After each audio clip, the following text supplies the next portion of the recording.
Good morning, students.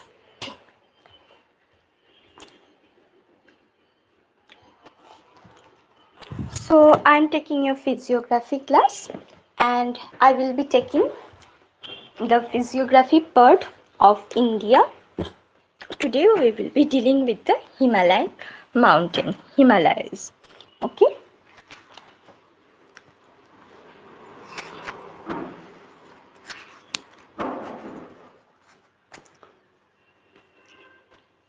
Okay. So what is physiography?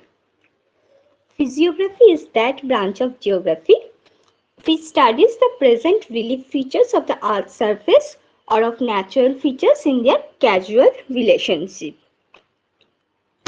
Let me put a file over here.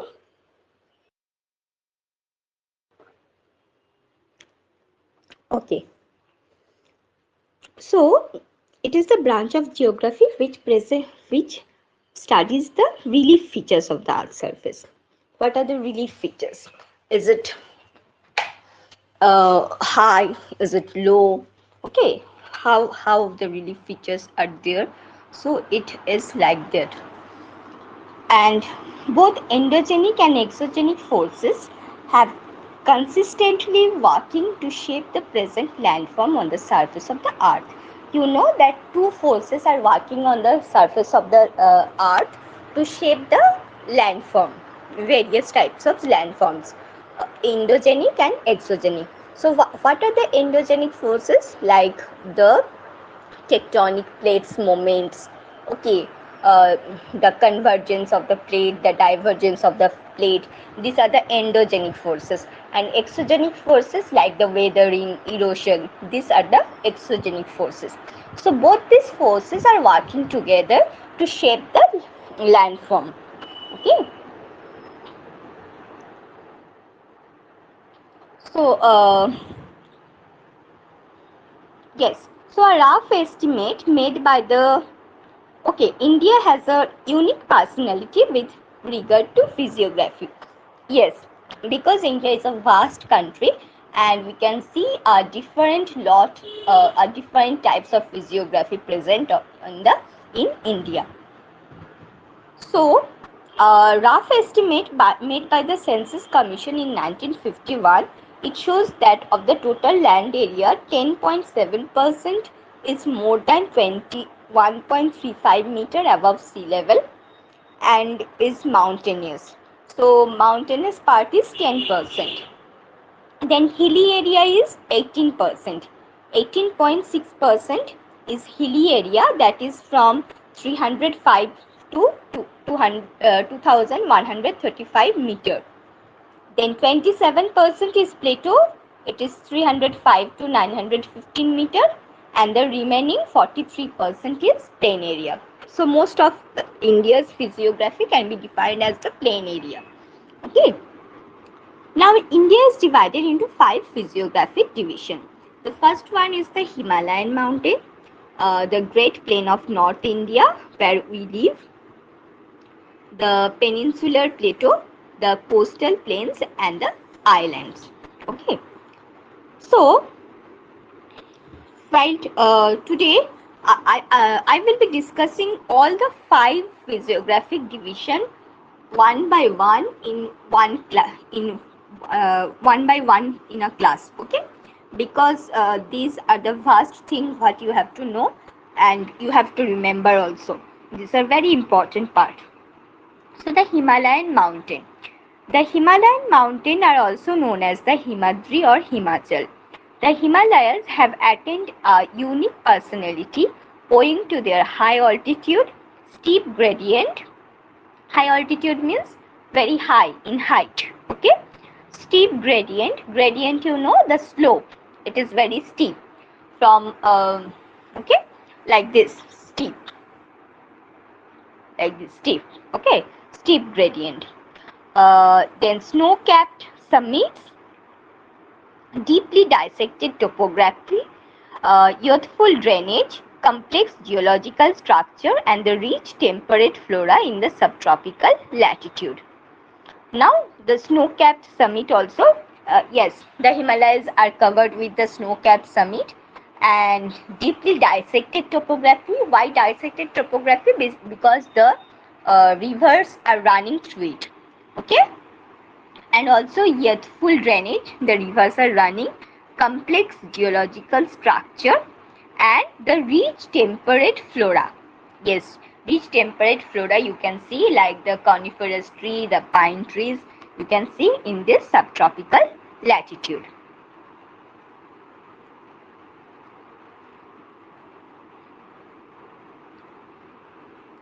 Okay. Now the origin of the Himalayas. So we will be going straight forward to the origin of the Himalayas. So many scholars have expressed their view regarding the origin of Himalayas, and prominent among them are O.H.K. Spate, D.N. Wadia, M.S. Krishnan, S. Burrard. Okay, these are the prominent one who has given a idea about how this Himalaya was formed. So the Himalayas were formed several millions years ago as a result of the convergence of the Indo-Australian tectonic plate.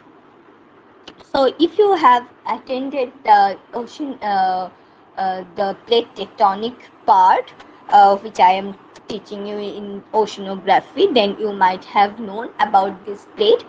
So the Indo-Australian tectonic plate with the Eurasian or the Asian plate. So these two plates were converging. Okay, and the series of events that led to their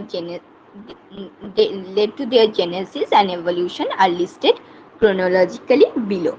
So these two plates are converging and giving a shape like this. You see in the figure how it has changed. It has changed from here till here till here. It has shifted.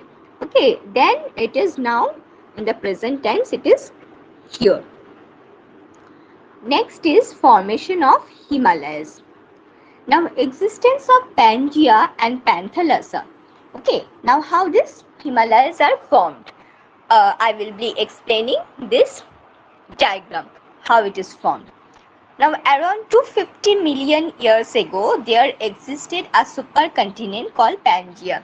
Yesterday only in my oceanographic classes, I have told you about the Pangaea, about the isostasy and the drift theory.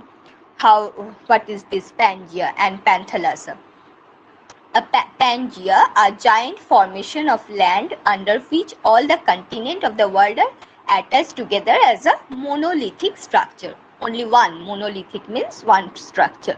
So all the continents were joined together, and that huge landmass was known as Pangaea. So this Pangaea was surrounded by the massive water body called Panthalassa, and the water body that was surrounding it was the Panthalassa. Now, how this Pangaea broke? Breaking of Pangaea. So, around 150 million years ago, the supercontinent Pangaea began to break into different parts. First of all, uh, it broke into two parts. This Pangaea, it broke into two parts. One is the Laurasia, and another one is the Gondwana land. Laurasia is also called the Angara land, and another one is Gondwana land.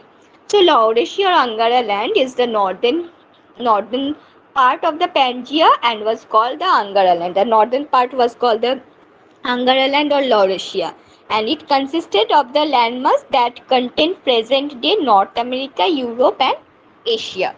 So it drifted towards more north in present. No, and in the southern part it was the Gondwana land and present day South America, Africa, South India, Australia, and Antarctica. Okay, these countries are present in the Gondwana land. Now formation of the Tethys Sea. How the Tethys Sea was formed. Okay. Now due to breaking down of Pangaea, a long narrow sea was created between Angara land and Gondwana land. So as these two land masses was created, as the Pangaea broke, so a long narrow sea was created in between and occupying the area where the Himalayas stand today. This sea was known as the Tethys Sea. Okay. Deposition of sediment.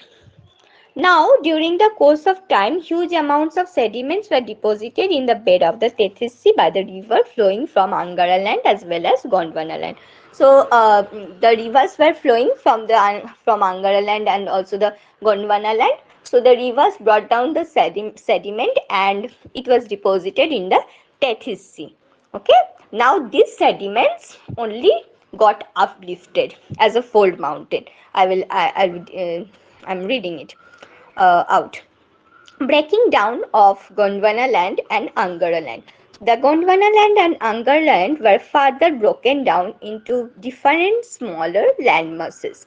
The Indo-Australian plate, that is comprising present-day Australia and Indian subcontinent, emanated from the Gondwana land, and Eurasian plate consisting present-day Europe and North America emanated from the Angara land. So Angara land again broke into another plate, Eurasian plate, and Gondwana land also broke into Indo-Australian plate.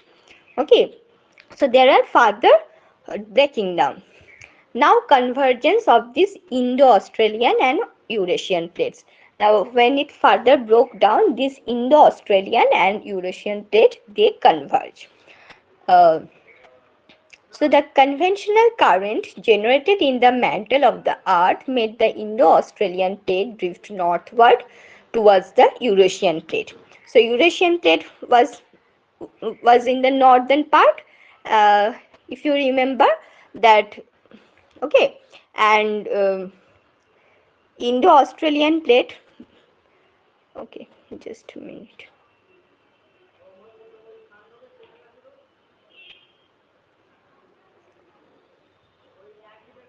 And Indo-Australian plate, it drifts towards northward towards the Eurasian plate. So Eurasian plate was broken down from the Angara land. Angara land was in the northern side and Gondwana land in the southern side, isn't? So Angara land was in the northern side. It was Angara land, and in the southern side it was Gondwana land. So Gondwana land again broke into this Indo-Australian plate. Indo-Australian plate. And this Angara land, it broke into Eurasian plate. Eurasian. So this Eurasian plate, it was moving towards here, and Indo-Australian plate, it was moving towards northward. Okay.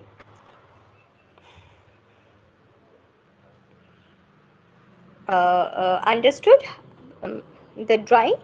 Yes. So like this, it was drifting.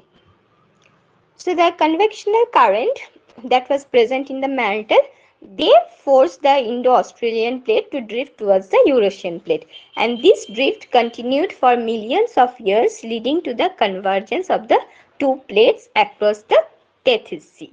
Now these two plates meet. Here it was Tethys Sea. Okay. Here it was Tethys Sea. Okay. Okay, now I am rubbing it.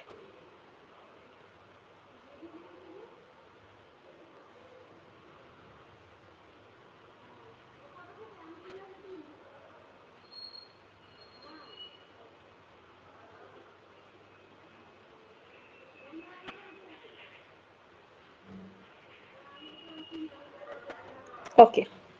So next, formation of the fold. Now as these two plates are converging, okay, is approaching to each other, the Indo-Eurasian plate and the Indo-Australian plate and the Eurasian plate, as the two plates are approaching each other, the areas of the Tethys Sea began to shrink and the sediment in its seabed were slowly pushed upward. So the area in the seabed, it sank, okay, and the sediment, it was slowly pushed upward and leading to the formation of the fold. So this was only the Himalaya, what is the present day Himalaya, origin of Himalaya. Then genesis of the Himalayas. So eventually the Tethys Sea vanished completely, and sediments rising from its seabed formed a mountain range which is now known as the Himalayas. So the sediments that were deposited, it formed a mountain range, the fold mountain. ওখানে রাখো, ওখানে রাখো, আচ্ছা ওখানে রাখো। So the Tethys Sea, the sediments, they form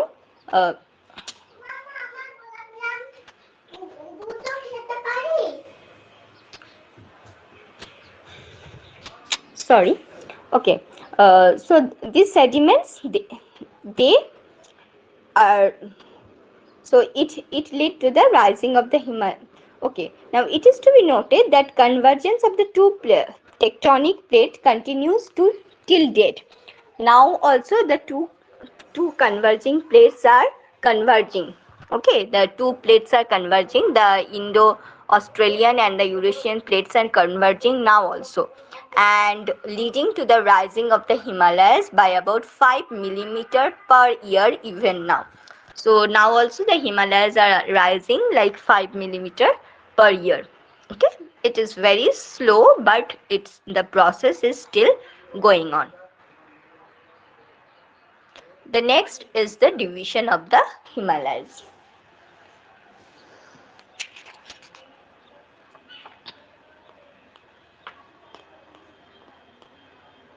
Okay. So, the division of the Himalayas, when we are talking about, the first division is the Himalayan range.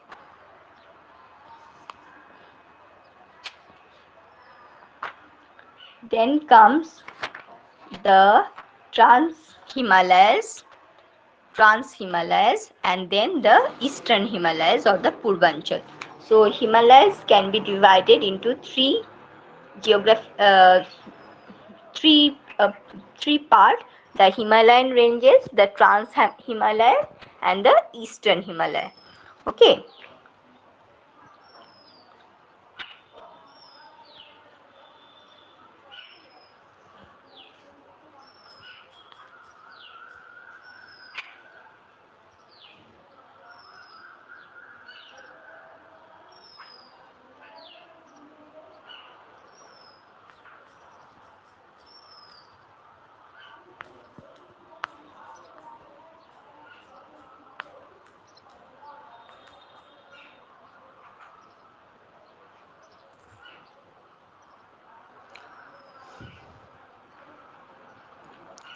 Okay. So now we are going for the division of the Himalayas. For Karthik, I am just repeating that earlier we have done with what is physiography and how Himalayas are formed. How the 5 physiographic division. Today we will be dealing with only the Himalayas. So how the Himalayas are formed. Origin of the Himalayas we have discussed. We have discussed about the formation of the Himalayas, how Himalayas are formed, and now I am going to division of the Himalayas. For you, I am just repeating in a very short gist manner that how Himalayas are formed, because otherwise you will not get the knowledge. Okay, so Kartik, just pay attention how these Himalayas are formed. Firstly, what happened?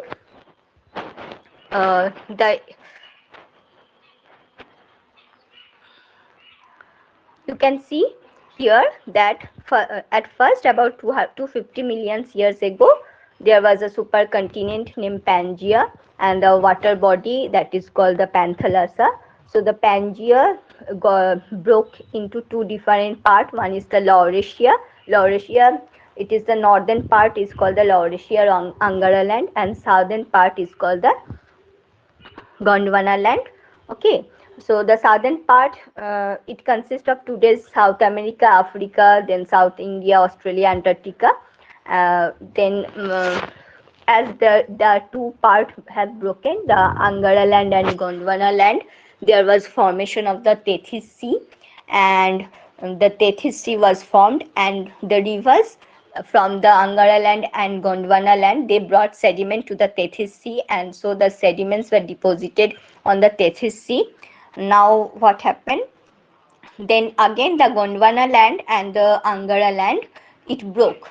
The Gondwana land broke into this Eurasian plate.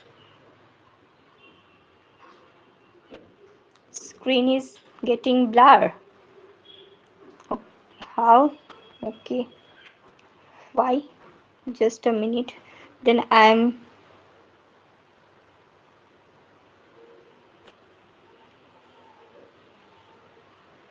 okay.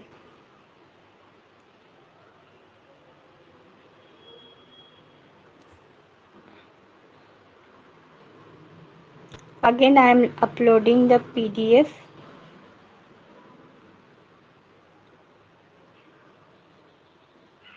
Now, can you see, Kartik? The screen is it okay?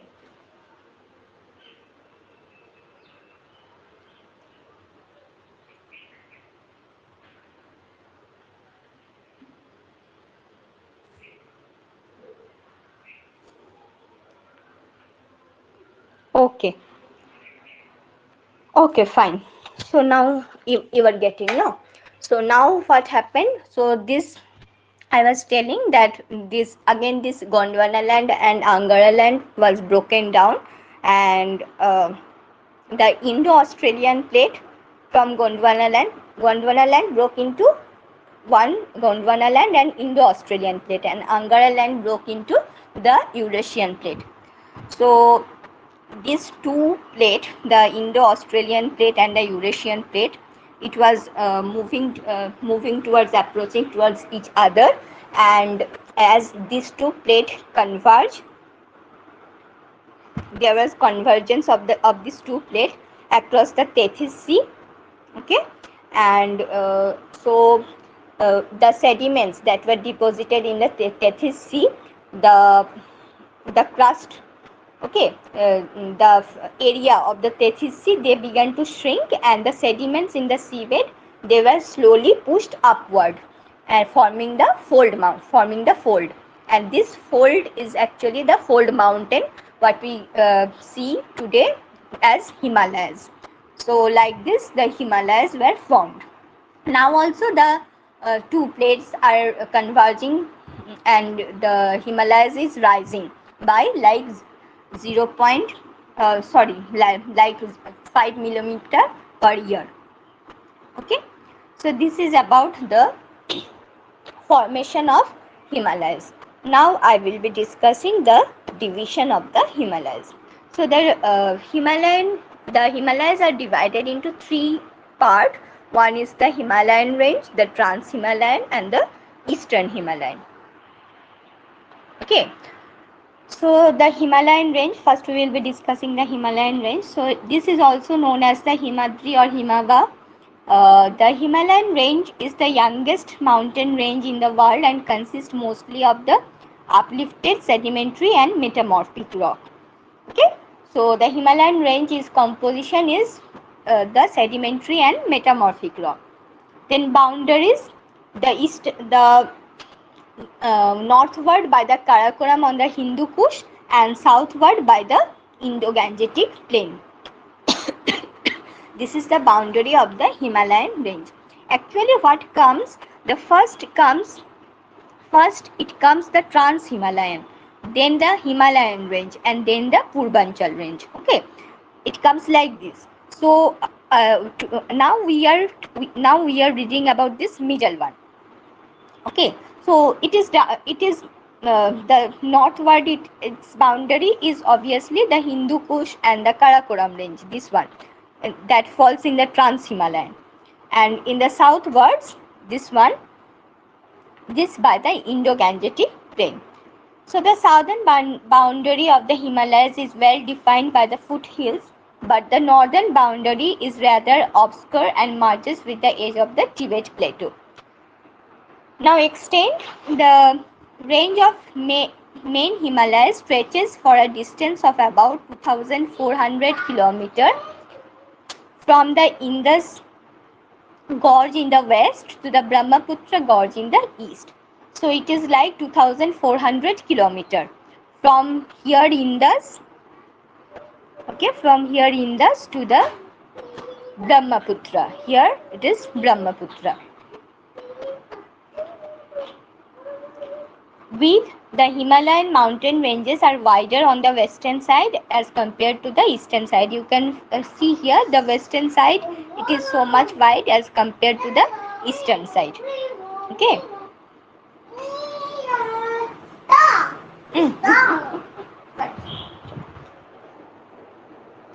Okay. Then elevation. The average elevation of the Himalayan range is approximately 6,100 meter. While the elevation of the western Himalayas witness a gradual change, there is comparatively rapid change in the elevation of the eastern Himalayas. So eastern Himalayas are growing more faster than the western Himalayas. Okay. Next is the subdivision. So this Himalayan range is again further divided into Greater Himalayas, Inner or the Middle Himalayas, and the Shivalik range. Okay. So one by one we will be doing. So these Greater Himalayas, they are also known as Himadri, the Inner Himalayas or the Central Himalayas. Yes, the Greater Himalayas, they are known as the Himadri or the Inner Himalayas or the Central Himalayas. Then these mountains are composed of Archean rocks like granite, gneisses and ancient seas. The orientation of the Greater Himalayas changes in different regions as explained below.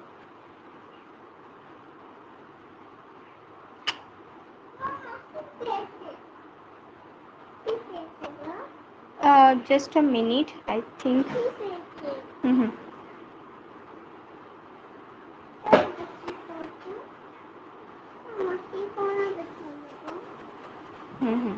Just a minute.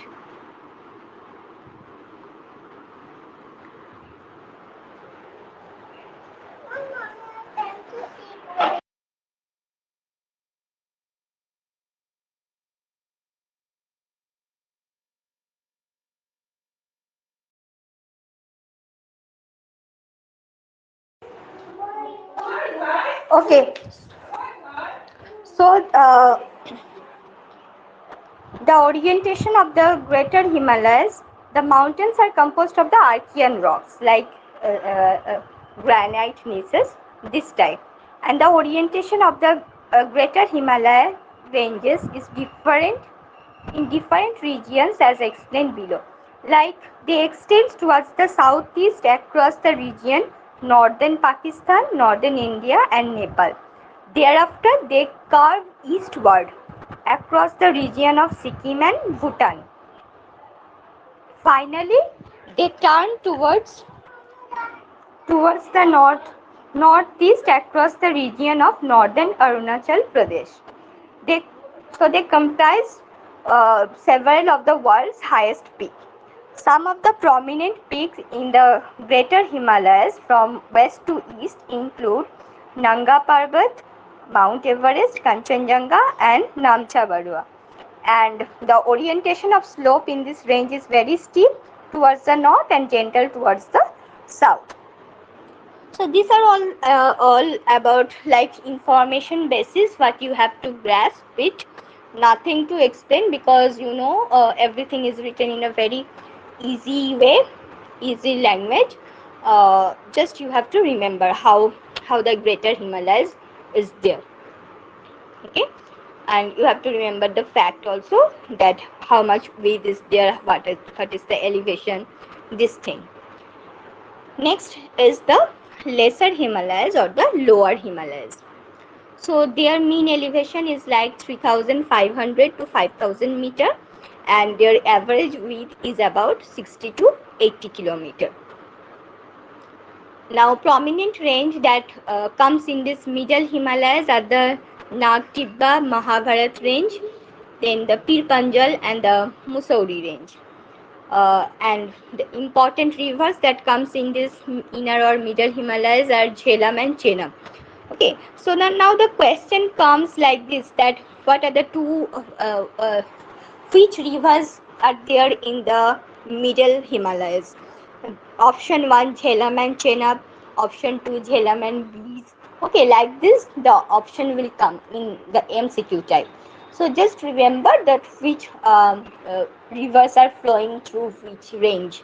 Okay, you remember this one. Then the famous, I will be discussing the MCQ later on. Just I told you that what things you need to remember here. Next, the famous valley of Kashmir. It lies between the Pir Panjal and the Zaskar range. Now the Jhelum river cuts through the Kashmir valley. The Jhelum river, it cuts through the Kashmir valley. Okay, and they are also home to some famous hill resort like Shimla, Ranikhet, Nainital, Almora, etc. And the middle Himalayan are also famous for the formation of Karevas. What is Karevas? Karevas means the fluvio-glacial deposit between the greater Himalayas and the middle Himalayas. That is called the Karevas, fluvio-glacial deposit. Okay. The next is the Shivalik or the outer Himalayas. So the Shivalik hills are the southernmost range of the Himalayas, which lie between the middle Himalayas in the north and the Indo-Gangetic plain in the south.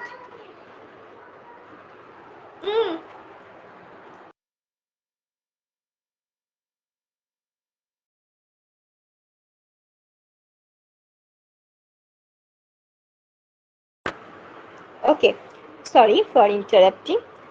So the Shivalik hills are the southernmost range of the Himalayas, which is between the middle Himalayas in the north and Indo-Gangetic plain in the south. So they rise abruptly from the plain of the Indus and the Ganga river in the south and parallel the main ranges of the Himalayas in the north. So they are just parallel to the main Himalayan ranges in the north. Now they are separated from the main Himalayan range by valleys. There are many valleys from the main Himalayan ranges and the Shivalik. Okay, and these valleys, there are and the portion of the Shivalik that is lying in the Nepal, it is called the Churia range. Remember the name, the Churia range in Nepal. The Shivaliks are wider on the western side as compared to the eastern side. And formation of dunes and duars are peculiar feature of the Shivalik. Now the question comes, what are the difference between the dunes and duars? Both are in the Shivalik range. What is the difference between dunes and duars? I have already written it. So dunes are actually the western side foothills, and duars are the eastern side foothills. Okay. Now the upliftment of the Shivalik stopped the flows of many rivers, resulting in the formation of temporary lakes. Yes, this part you pay attention, that how this because the I told you that now also the Himalayas are rising. So this upliftment of Shivalik, it has stopped the flow of many rivers, and thus temporary lakes are created. Now the rivers that carries the sediment, it deposit in this lake. Okay. So the sediment being carried by these rivers were deposited at the bottom of these lakes. And what happened when the river cut through the Shivalik? The water is drained away by these lakes, and The sediment is carried by the river in forms of the alluvial soil. We see no alluvial soils in the northern plain. So this is how the alluvial soils we are deposited. Yes. So over a period of time, the rivers could cut through the Shivalik. As a result, water drained away from these lakes, and the sediment in the form of fertile alluvial soils are left behind. So in this fertile alluvial soil, there are dunes in the west. See, the difference is given here. The dunes in the west and duars in the eastern part of India. Okay, and they are important for the cultivation of tea. Just remember what is the basic difference between the dunes and duars. Dunes is in the western part and duars is in the eastern part. Okay,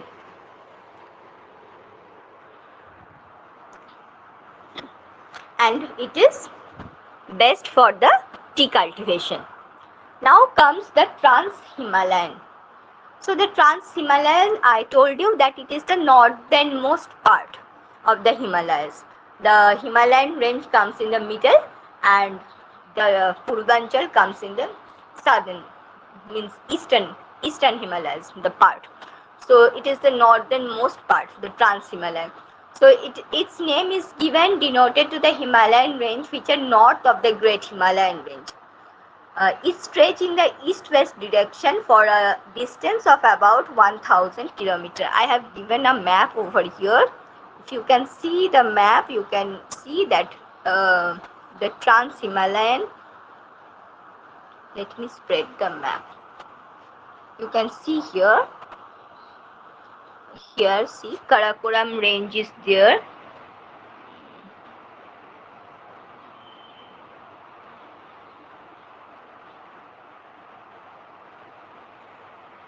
See here, Karakoram range is there. Here is Karakoram range. Then here is Jaskar range. Here is Hindu Kush. Isn't? Here is Hindu Kush. So this part is the Trans-Himalayan part. Okay? This part is called the Trans-Himalayan part. And then comes the Himalayan region over here. Over here. And then is the Shivalik range. This one is the Shivalik range. Okay. And this part, the eastern part, it is the Purvanchal.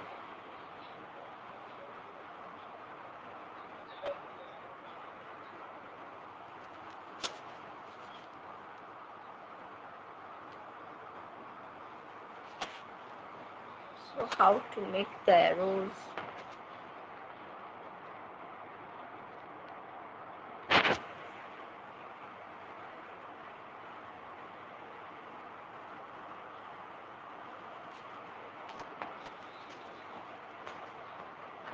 Okay, just a minute.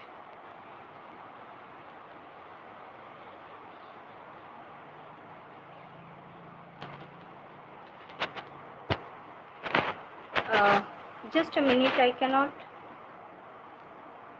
reverse it.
Okay, so what I was telling you,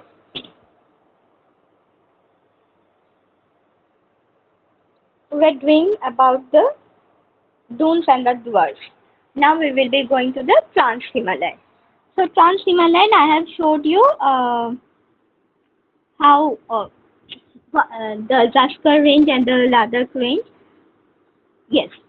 So it is north of the Great Himalayan range, the Trans Himalayan. They stretch in the east-west direction for a distance of 1,000 kilometers, and their average elevation is approximately 3,000 meters above the mean sea level. Okay, so these are the highest elevation of the Himalayan, the northernmost part. And the prominent ranges that comprise this in this Trans-Himalayan include the Karakoram range, the Ladakh range, and the Zaskar range. Now we will be talking about these three ranges one by one. Now the Karakoram range, it is the northernmost range of the Trans-Himalayan in India. You see here, it is the Karakoram range. Here it is the Karakoram range. Here it is the Karakoram range. Okay, so it is the northernmost part.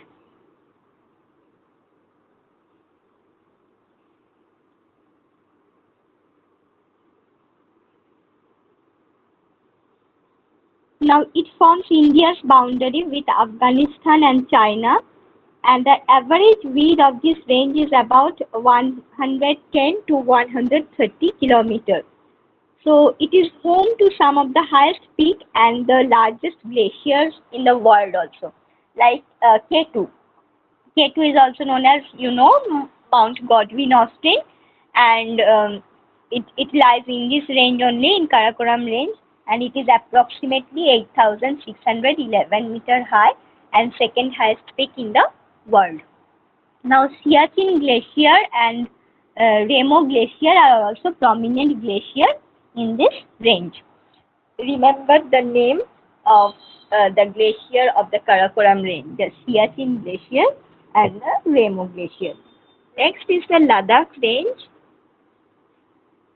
So Ladakh range, it is southeastern extension of the Karakoram range. Here you will find the Ladakh range. Here you can see Ladakh range, Ladakh. Okay, so this is the southeastern extension of the Karakoram range.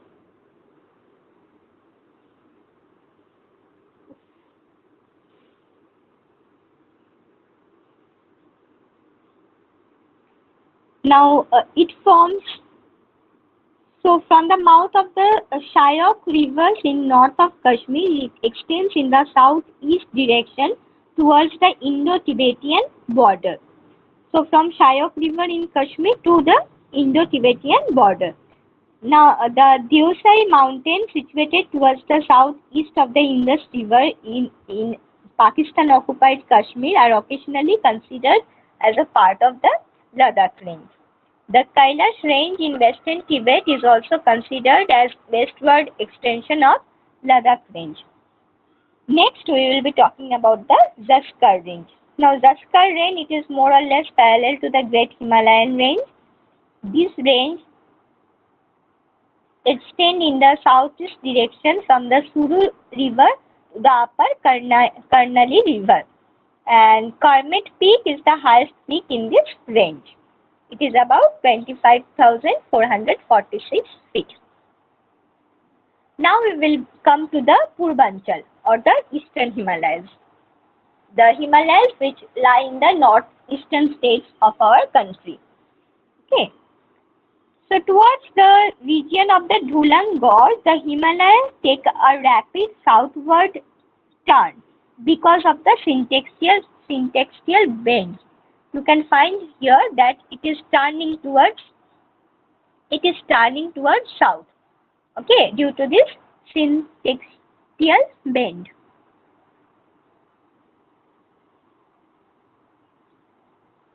And form a series of relatively low hills.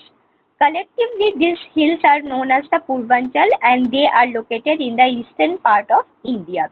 They extend from Arunachal Pradesh in the north to Mizoram in the south. So from Arunachal Pradesh, suppose here it is Arunachal Pradesh to Mizoram in the south. So these hills constitute India's border with Myanmar. And prominent ranges comprising the Purvanchal include the following: the Patkai Bom. So they are the northernmost range of Purvanchal, lying along the boundary of Arunachal Pradesh and Myanmar. Next is the Naga Hills. They lie to the south of the Patkai Bom, and here you can see here. See the Naga Hills. Okay, this is the Naga Hills. So they along the Patkai Bom form the west watershed between India and Myanmar. Here is Myanmar, and so this is the watershed between India and Myanmar. Then is the Manipur Hills. Can you see over here Manipur Hills?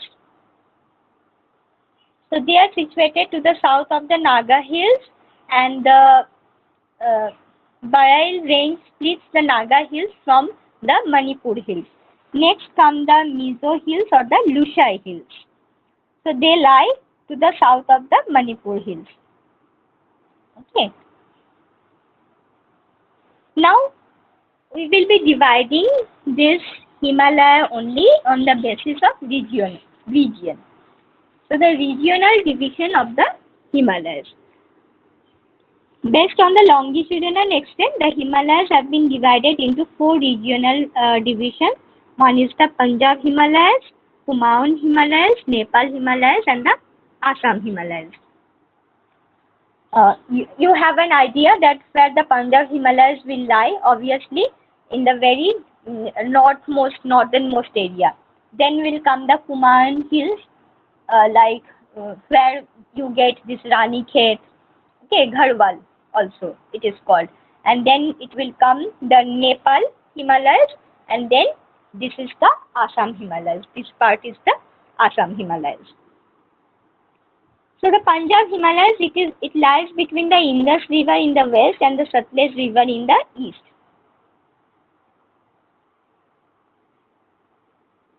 The majority of this region lies in the state of Jammu and Kashmir and Himachal Pradesh. Hence, they are also known as Kashmir or Himachal Himalayas. Nearly all the ranges such as Karakoram, Pir Panjal, Ladakh, Zanskar and Dhauladhar are prominent in this section. And it is dominated by high snow-covered mountains, deep gorges and high mountain passes. The next is the Kumaon Himalayas. Kumaon, you know, it is the Gharwal or Kumaon, that is the Uttaranchal part. Okay. That lies in the state of Uttaranchal.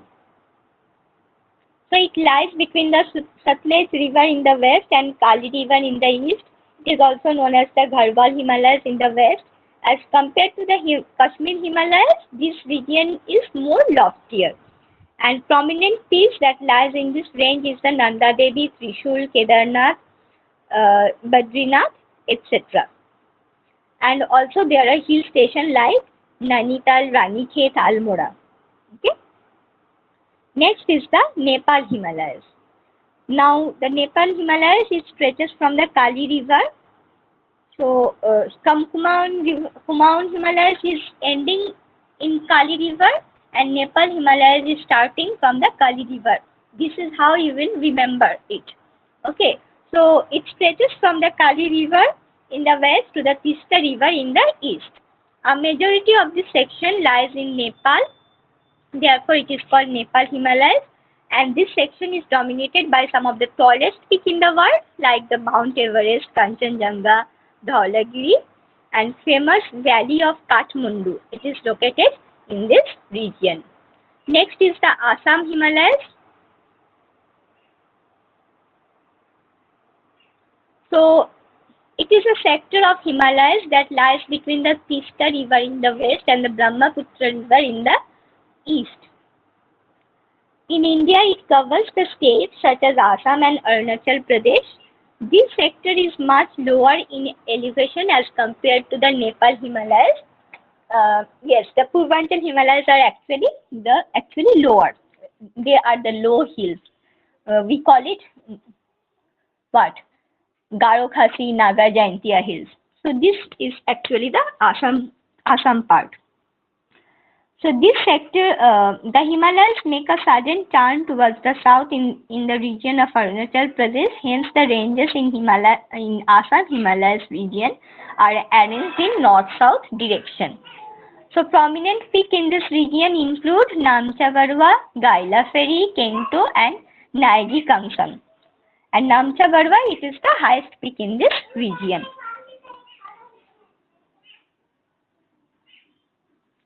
Next, we will be talking about the syntaxial bend. What we are telling you that the Himalayas are coming like this,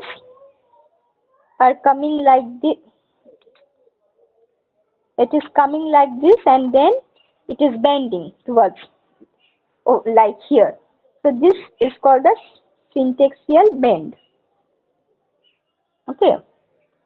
So as its western and eastern extremities, the east-west trend of Himalayan range is suddenly terminated, and continuous range takes a sharp turn southward. This sharp bend is called the syntaxial bend of the Himalayas. Now, western syntaxial bend, it occurs at the western extremity of the Himalayas near the Nanga Parbat, where the river Indus cuts the deep gorge, and the eastern syntaxial bend is the eastern extremity of the Himalayas near the Namcha Barwa, that is in Arunachal Pradesh, where the mountain ranges turn southward after crossing the Brahmaputra. Just showing you Nanga Parbat, the western syntaxial bend.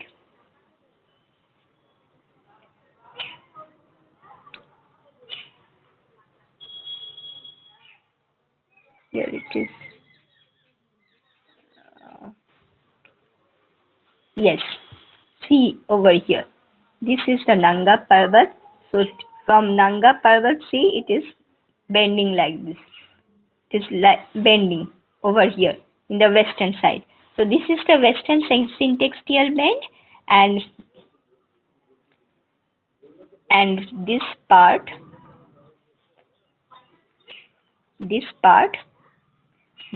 is the eastern syntaxial bend. Okay.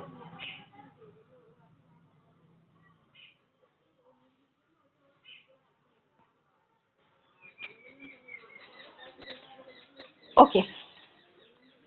So next we will be reading about the comparison between the western and eastern Himalayas. Very few is left. Okay. So the western Himalayas, it lies between the Indus River in the west and Kali River in the east.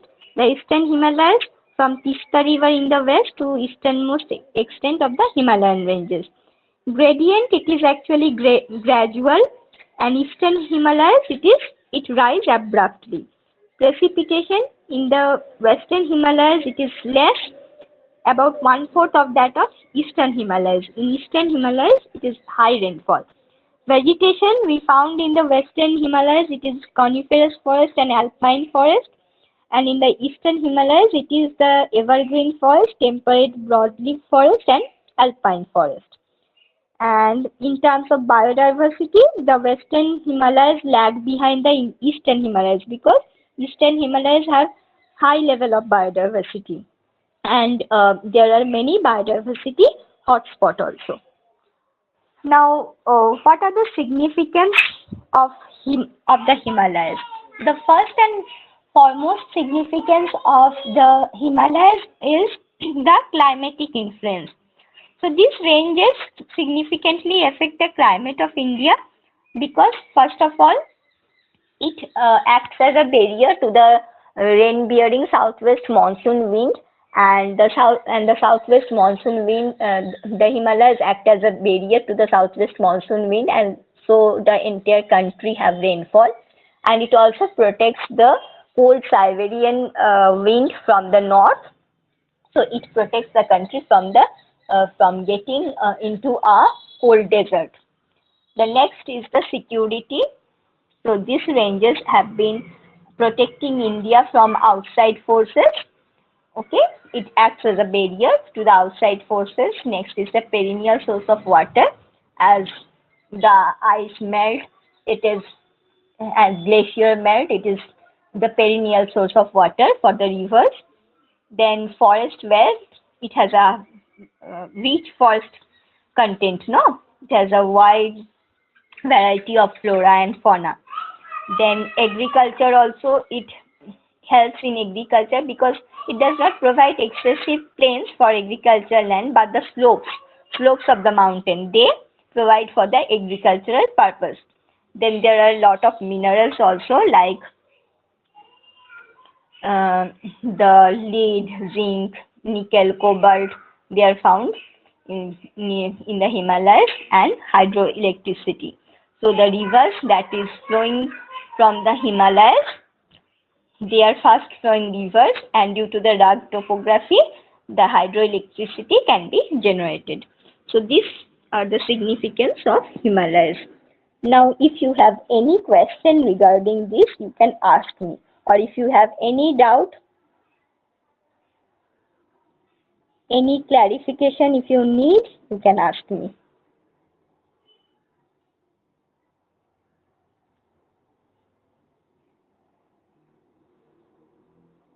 Yes, Karthik, you are the only person. So I'm asking you only. If you have any doubt, you can ask me.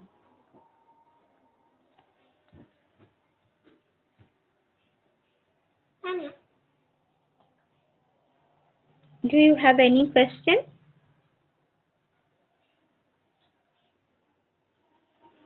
Okay.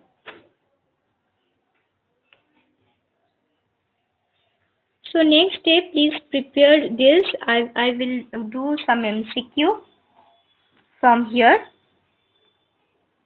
Okay. Thank you.